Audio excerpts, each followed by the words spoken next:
stood exposed before the very neighbors he had fooled for years. The king's decree was read aloud. Every acre of land, every coffee plantation, every herd of cattle, and every possession stolen from Nambi's inheritance was restored to her immediately. Senkungu and Nanziri lost everything they had unlawfully claimed. Their names became a warning whispered by parents to children about the danger of greed.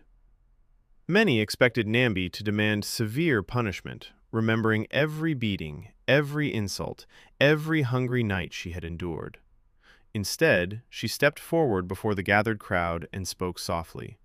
She said justice had already been done because the truth had prevailed.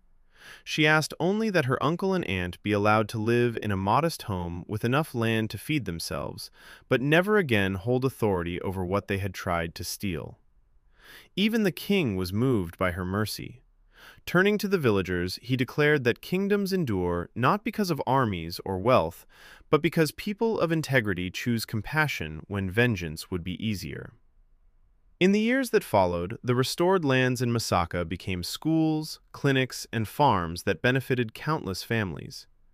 Nambi often returned to the village, not in anger but in gratitude, remembering the neighbors who had quietly shown her kindness when she had nothing. Children gathered eagerly around her whenever she visited, listening to stories of hope and courage. Old Nalongo Sarah lived long enough to see the prophecy fulfilled.